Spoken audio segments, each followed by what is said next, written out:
नमस्कार, म प्रवीण तामाङ ब्लोन। मेरो घर चाहिँ सिन्धुपाल्चोक जिल्ला मेलम्ची नगरपालिका। मैले विगतदेखि धेरै बिरामीहरूलाई भनौँ न हामीले पोखरा, बुटवलमा पनि गएँ, चितवन लगायत अन्य ठाउँमा हेटौँडा पनि गएँ म होइन। अन्य ठाउँमा लगायत मैले चाहिँ जुन उहाँहरूको जुन दुसाद पिसाद लागेका जुन बिमारीहरूलाई चाहिँ मैले सेवा दिँदै आइरहेको छु।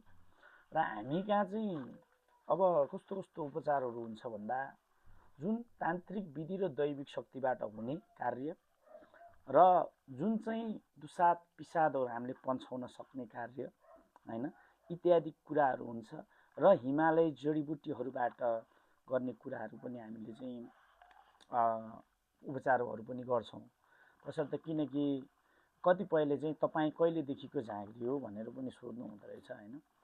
हामी चाहिँ जुन सत्ययुगमा मानवको वासस्थान भयो, त्यसै वासस्थान गर्दै आउने क्रममा मेलम्ची नगरपालिकाधीन हैबुङमा जब मानवको वासस्थान भइसके पश्चात हामी ब्लोन तामाङ जातिको पनि ब्लोन स्याङ्दान मोक्तान भन्नुहुन्छ, ब्लोन जातिको त्यहाँ वासस्थान भइसके पश्चात त्यतिखेर अहिले जस्तो विज्ञानको प्रचलन थिएन। विज्ञानको प्रचलन नभएपछि चाहिँ हामीले जुन भनौँ न यो तान्त्रिक विधि दैविक शक्तिहरूको उपयोग गरेर हरेक बिमारहरूको ठिक पार्ने होइन। जस्तै यो भन्छ नि वैद्य रूपमा हिमालय जडीबुटीहरूबाट उपचारहरू गर्ने इत्यादि गर्नु हुँदो रहेछ मेरो जुजुबाजेले चाहिँ। अनि त्यतिखेर चाहिँ अब हामी तामाङहरूको चाहिँ कुलको प्रचलनहरू पनि के हुन्छ भन्दा हाम्रो कुलको त हामी छुट्टै मतलब लाभोम्बो र टेभोम्बो भन्छ होइन। टेभोम्बोले चाहिँ बाहिर ग्रह खड्कोहरू इत्यादि कार्यहरू भूतप्रेत देसान मसानहरू फाल्न मिल्छ भने लाभोम्बो यानि कि लाप्ताबाले चाहिँ जुन घरको कुलको कार्यहरू गर्नुहुन्छ होइन। हामी चाहिँ त्यसको सन्तान पनि हो। अहिले पनि हामीले चाहिँ 150 धुरी समथिङ त्यतिको चाहिँ हाम्रो जुन एरियामा हाम्रो हैबुङमा धेरै ग्रुप झाँक्रीहरू हुनुहुन्छ। एउटै जुजुबाजेको सबै ब्लोन वंशहरूमा हामी 6-7 ग्रुप छौँ होइन। हाम्रो 6-7 ग्रुपमा चाहिँ एक ग्रुपको चाहिँ म पनि पढ्छु, मेरो अहिले काका मुनि हुनुहुन्छ। र हामीले धेरै भन्दै आएको छु। मैले चाहिँ मेरो टिकटकमा पनि छ प्रवीण ब्लोन मेरो टिकटक आइडी हो। र तपाईँहरू जुनै अवस्थामा जुनै ठाउँमा भए पनि तान्त्रिक विधि र दैविक शक्तिहरूको उपयोग गर्दाखेरि चाहिँ तपाईँहरू सम्पूर्णले हरेक चिजहरू बुझेर मात्रै उपयोग गर्नु होला। अहिले तपाईँको म चाहिँ के भन्छु भन्दाखेरि मैले एउटा इन्टरभ्यूमा दिएको थिएँ, मेरो केन्द्रमा सकेसम्म मान्छे नै नआओस्। क्या किन नआओस् भन्दा मान्छे दुख बिमार हुँदाखेरि मान्छेलाई पीडा पर्दाखेरि म कमाउने सोच बोकेर हुँदैन। त्यस कारणले सकेसम्म दुःख पीडा कसैलाई पनि नपरोस्। यदि परिहालेको खण्डमा पनि हामी धामी झाँक्री माताहरूले चाहिँ कसरी उहाँको समस्याको सल्भ गरौँ भन्दा सामान त अलरेडी नै विधिपूर्वक काम गर्नलाई सामान चाहिन्छ नै। सो सामान किनिने र आफ्नो काम कार्यको चाहिँ यति हजार उति हजार यति लाखसम्म भन्ने पनि सुनेको छौँ हामीले होइन। त्यो नभनिकन सो इच्छाले गरिदिनु भयो भने धेरै मान्छेलाई सहजता पनि हुन्छ। यो तान्त्रिक विधि र दैविक शक्तिको जगेर्ना गर्ने एउटा वातावरण पनि सिर्जना हुन्छ। अहिले तपाईँहरूको चाहिँ अब हेर्नुहोस् न, तपाईँ आफैले होइन, अहिले चाहिँ धेरैजना मान्छे चाहिँ अब माता झाँक्री इत्यादिलाई अब धेरै मान्छेले गाली गलैँचा दिने भइसकेको छ। त्यो कसको कारणले भन्दा त्यो चाहिँ तपाईँको यो हाम्रै कतिपय झाँक्री माताको कारणले त हो नि, नभए त्यस्तो त भन्दैन नि होइन। एकजनाले गर्दाखेरि 100 जना बिग्रिन्छ। गलत प्रचारहरू भइराखेका छन् होइन। त्यो गलत प्रचार गरेर होइन क्या, हाम्रो यो तान्त्रिक विधि र दैविक शक्तिको संरक्षण जगेर्ना गर्ने हिसाबले हामीले काम कार्य गर्नुपर्छ। किनकि हिजो हाम्रो जुजुबाजेले चाहिँ यो बचाउँदै नआउनु भएको भए अब अहिले हामीले यो उपयोगै गर्न पाउँदैन थियो नि। अब म त भन्छु कसैले कम्पनी नै खोलेर बसेको छ होइन, कसैले पसल थापेर बसेको छ, म पनि पसले नै हो। तर आफ्नो सामान पसलको सामानले त्यो के काम गर्छ, त्यो सामानले जे काम गर्छ त्यही मात्रै भन्नु पर्यो क्या। अब उदाहरण मेरो पसलमा चाहिँ अब उदाहरण एउटा सामान छ, उदाहरण चामलै छ, चामलले के काम गर्छ? त्यो त खाना पकाएर खाने, भात पकाएर खाने काम गर्छ नि त होइन।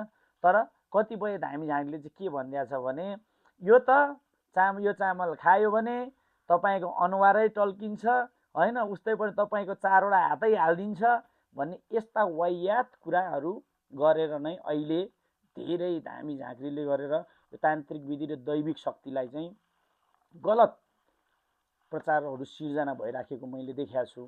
त्यसकारण पनि सम्पूर्ण माता झाँक्रीहरूलाई पनि म अनुरोध गर्न चाहन्छु होइन, यो गलत प्रचार नगरौँ। केही कमाउनको लागि, केही छिन रमाउनको लागि हामीले अरूलाई गलत प्रचारहरू गरिरहँदाखेरि हाम्रो यो भोलि दैविक तत्त्वहरू हराउन सक्छ होइन। कतिपयले त भन्छ नै, कतिपय कमेन्टहरूमा फलाना चोर ठिलाना चोर, अझ कोही मान्छेहरूको त होइन हुन पनि हो, कसैले कम्पनी नै खोलेर बसिएको छ, कतिपयले पसल खोलेर बसिएको छ। खोल्नुहोस्, त्यो मलाई टाउको दुखाइको कुरा होइन, तपाईँहरूले यो गर्नु नै राम्रो कुरा हो, यसको संरक्षण हो। तर कम्पनी खोलेर, पसल खोलेर होइन, कोहीले कम्पनी खोलेर कम्पनीको मालिकहरू यसलाई त्यो गर उ त्यो गर भनेर अर्डर दिएर बसेर 100 अर्डर दिन लाउनु न होइन, 100 सत्य कार्य गर्न लाउनुहोस्, हो कि होइन।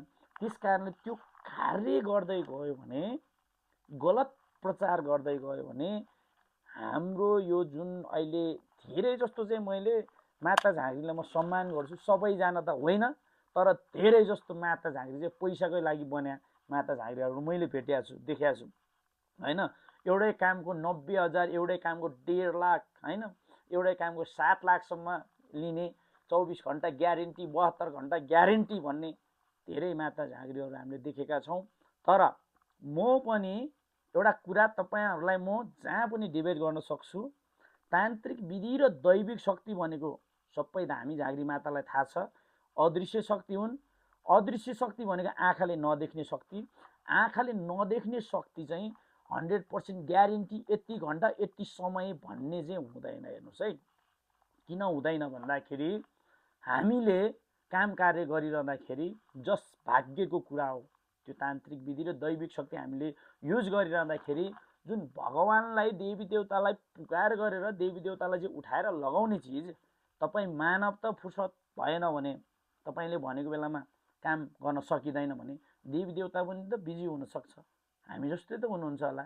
त्यस कारणले अदृश्य शक्ति, आँखाले नदेख्ने शक्तिमा चाहिँ तपाईँले इत्यादि भनेर मान्छेलाई प्रलोभन देखाएर कुनै पनि धामी झाँक्रीले यो कार्य नगर्न पनि अनुरोध गर्न चाहन्छु म धेरैजनालाई है।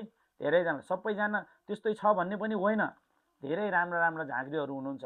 कुना काप्चामा पूर्व पश्चिम उत्तर दक्षिण हरेक ठाउँमा यति राम्रा झाँक्रीहरू हुनुहुन्छ कि जुन मेरो हजुरबाको पालमा, यहाँ म तपाईँहरूलाई देखाइदिन्छु, मेरो हजुरबाको पालमा चाहिँ हेर्नुहोस् त्यतिखेर के थियो, न त मिडिया थियो, न त तपाईँको यसरी प्रचार गर्ने केही वातावरण सिर्जना हुन्थ्यो। एउटा टोलमा आफ्नो टोलको संरक्षणको लागि हाम्रो जिन्दा भन्छ, जजमान, तपाईँहरू चाहिँ जजमान भन्नुहुन्छ होला होइन, हाम्रो जिन्दाको संरक्षणको लागि रात दिन नभनिकन हाम्रो चाहिँ पुस्तौँ पुस्ता, हाम्रो सन्तान चाहिँ अहिलेदेखिको झाँक्री होइन है, विगत योभन्दा वर्षौँ अगाडिदेखिको झाँक्रीको सन्तान हो। त्यस कारणले कतिपयले त अझ अहिलेको झाँक्रीहरू यस्तो रे उस्तो रे भन्ने कुराहरू हो। अहिले हाम्रो चाहिँ रिक्चेन भन्छ, हाम्रो चाहिँ जुजुबाजेहरू होइन, जुन लादाङ रिक्चेनदाङ जोदाङ भन्छ हाम्रो अहिलेको झाँक्रीहरूलाई त्यो डाङडाङ डुङडुङ बन झाँक्री, सुन झाँक्री, लट्टे झाँक्री भन्दै भयो होइन, फलाना वीर फलाना मसान भन्दै पनि हुने। यो चाहिँ तपाईँको के भयो भन्दा विकृति फैलिने वातावरण सिर्जना हो। जस्तै झाँक्रीले उपयोग गर्ने कुराहरू पनि हुन्छ नि त। हामीले यहाँ बान्छौँ, उथै भन्छ तामाङ भाषामा होइन, जामा र पखरी भन्छन्, अनि सुर्थै भन्छ होइन, उलाचाङमा उथै, सुर्लाचाङमा सुर्थै, किङ्लाचाङमा किङथै, यसरी सम्बोधन गर्छौँ। अनि हामीसँग फुर्बा हुन्छ, यो फुर्बा चाहिँ अब कति किसिमको हुने होइन। हेर्नुहोस्, यसरी चाहिँ हामीले हरेक कुराहरूको जुन सेराप हुन्छ, सेराप भनेको चाहिँ कथा जस्तै, यो फलाग्नेलाई सेराप भनिँदैन। हेर्नुहोस् होइन, कतिपयलाई चाहिँ फलाग्नेलाई पनि सेराप भनिँदो रहेछ, तर सेराप भनेको यसको कथा, उत्पत्तिको कथा, फुर्बाको सेराप हुन्छ, बुम्बाको सेराप हुन्छ। अब यहाँ चाहिँ मैले करुवा लिएर राखेको छु सजिलोको लागि, बुम्बा भन्ने हुन्छ हाम्रो, अनि बुम्बालाई पनि कतिले बुम्बा भनिदिन्छ होइन। ढ्याङ्ग्रोको होइन, माथि घेरोलाई घाइबाङ भन्छ, अब त्यो छाला डिबीको हैन, बजाउने घाल्डिङ यानि कि गजाको त्यो ढ्याङ्ग्रोको चाहिँ तपाईँको मेडको हरेक सेरापहरू हुन्छ। यानि कि हामीले यो कालो माला लगाइरहेको छ अहिले, यो रिठ्ठा माला तपाईँहरू सबैले चिन्छ। तर यो रिठ्ठा माला के हो भन्दा कुनै गुरुको आँखा हो। हामी तामाङले मुदुरासिया भनिन्छ। मुदु भनेको चाहिँ जोखाना हेर्ने माला भनेर पनि सम्बोधन गरिन्छ यसलाई। अनि गुरुमाला पनि भनिन्छ। मुदुरासिया शुद्ध यसलाई गुरुमाला पनि भनिन्छ। त्यस कारणले तान्त्रिक विधि र दैविक शक्तिमा नभएको होइन, धेरै कुराहरूमा छ, पाउ छ। तपाईँको ऊ बेलामा मेरो बाजेले चाहिँ अहिले पनि गएर सोद्धा हुन्छ ऐबुङमा, जुन मेरो घरबाट पारिपट्टि चिया बगानको मुनि चाहिँ सिगारे पाखा भन्ने छ, त्यो सिगारे पाखामा मेरो हैबुङ गौरुङ थोकबाट तीर हान्दाखेरि चाहिँ तपाईँको सिगारे पाखामा मिर्गा ढल्थ्यो क्या। त्यति शक्ति भएको चाहिँ बाजेको नातिहरू हामी चाहिँ होइन। अहिले पनि अब यो कतिपय मान्छेले जस्तो यो अन्डाहरू उडाउनु पर्यो भने, हड्डीहरू घुमाउनु पर्यो भने त्यो डोरीले तानिराख्नु पर्ने आवश्यकता पनि हुँदैन होइन, त्यो गम लगाएर झुन्डाइराख्नु पर्ने आवश्यकता पनि हुँदैन। तर त्यो देखाउन आवश्यकतै छैन त होइन, देखाउन आवश्यकतै छैन कि। त्यो बिरामी निको पार्नलाई पनि त्यो उपयोग गर्नु पर्दैन, अन्डा घुमाउनु पर्दैन।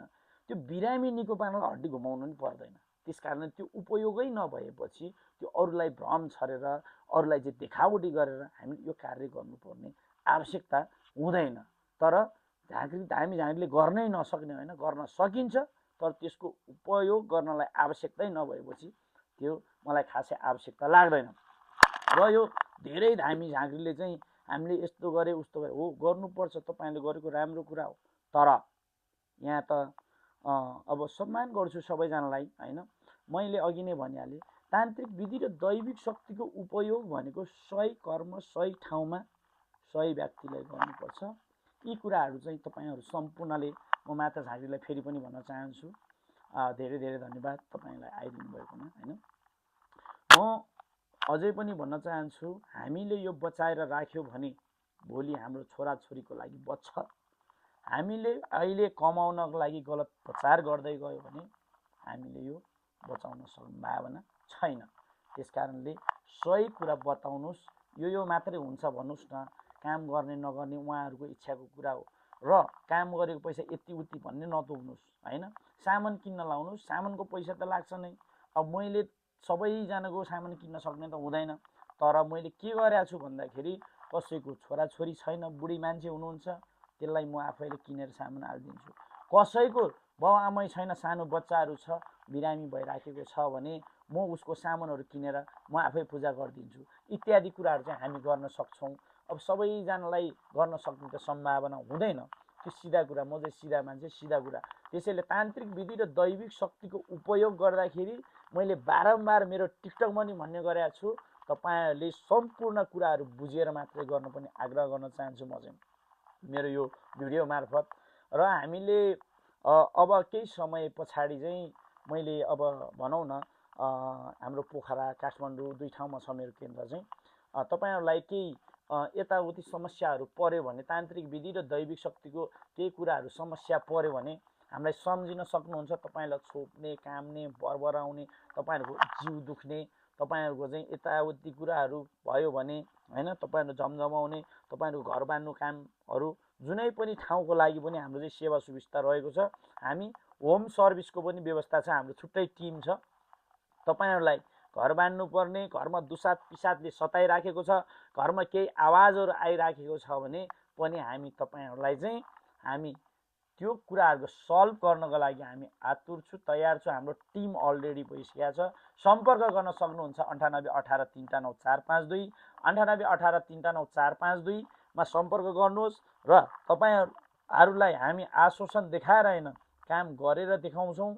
र हामी जति हुन सक्ने कुरा मात्रै बोलेर काम गर्छौँ भन्दै यसमा तपाईँहरूले हेरिदिनु होला। तपाईँहरूलाई मेरो कुराहरू कस्तो लाग्यो त्यो कुराहरू सुनिदिनु होला, भनिदिनु होला। सम्पूर्णलाई नमस्कार।